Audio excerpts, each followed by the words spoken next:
അതിന്റെ ഇൻസിഡൻസ് പത്രമാധ്യമങ്ങൾ, ദൃശ്യമാധ്യമങ്ങൾ ഒന്നിനു പുറകെ ഒന്നായി കേരളത്തിൽ ടെലികാസ്റ്റ് ചെയ്തുകൊണ്ടിരിക്കുമ്പോ, അച്ചടിയിൽ മഷി പുരട്ടി അത് നിരത്തുമ്പോ അത് മുഴുവൻ കണ്ടും കേട്ടും കേരളത്തിലെ മുഖ്യമന്ത്രിയോട് ചോദ്യങ്ങൾ ഉന്നയിക്കാൻ മാധ്യമ പ്രവർത്തകർക്ക് അവസരം കൊടുക്കാതെ ലഭ്യമായിട്ടുള്ള ഏതെങ്കിലും ഒരു അവസരത്തിൽ അത് ഒറ്റപ്പെട്ടതാണ് എന്ന് പറഞ്ഞൊഴിയുന്ന പാട്രണേജ് ഈ അക്രമങ്ങൾക്ക് കേരളത്തിന്റെ മുഖ്യമന്ത്രി കൊടുക്കുക.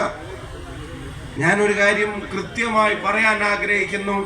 ഈ അക്രമങ്ങളുടെ പിന്നിൽ, ഈ അക്രമങ്ങളെ നിലക്ക് നിർത്താത്തതിന്റെ പിന്നിൽ, ഈ അക്രമങ്ങൾക്ക് പ്രോത്സാഹനം കൊടുക്കുന്നതിന്റെ മുന്നിൽ ഒരൊറ്റ കാരണമേ ഉള്ളൂ. ഇതിന്റെ തലപ്പത്തിരിക്കുന്നവർ മാനസികമായി ഈ അക്രമങ്ങളോട് യോജിക്കുന്നു എന്നുള്ളതാണ്.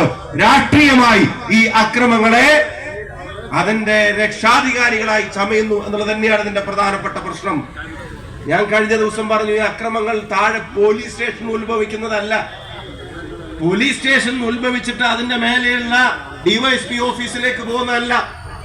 അവിടുന്ന് പിന്നെ SP ഓഫീസിലേക്കും, അവിടുന്ന് പിന്നെ IG ഓഫീസിലേക്കും, അവിടുന്ന് പിന്നെ AGDP-യിലേക്കും DGP-യിലേക്കും, പിന്നീട് ആഭ്യന്തര സെക്രട്ടറിയിലേക്കും മന്ത്രിയിലേക്കും സർക്കാരിലേക്കും പോകുന്നതല്ല. ഇത് നേരെ മറിച്ചാണ്.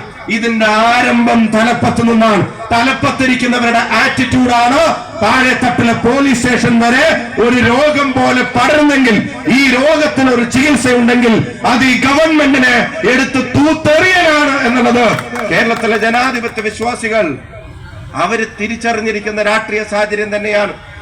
ഇത് മേലെ നിന്ന് താഴോട്ട് പടരുന്ന അസുഖമാണ്. എന്തക്രമം നടന്നാലും തള്ളിപ്പറയാൻ അനന്തമായ കാലതാമസം. ഒരക്രമത്തിനും സമയബന്ധിതമായി പ്രതികരിക്കുന്നില്ല.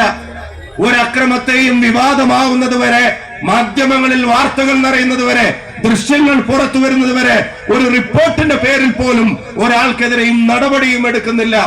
അപ്പൊ അതിനെ സംരക്ഷിക്കാൻ ഞങ്ങൾക്കൊരു സർക്കാരുണ്ട് എന്ന് പോലീസിലെ ഗുണ്ടകൾക്ക് തോന്നുന്നുണ്ടെങ്കിൽ, പോലീസ് ഗുണ്ടകളുടെ രക്ഷാധികാരിയായി കേരളത്തിന്റെ ആഭ്യന്തര വകുപ്പ് മന്ത്രി പ്രവർത്തിക്കുന്നു എന്നുള്ളത് തന്നെയാണ് അതിന്റെ കാരണം, അതിന്റെ സാരം.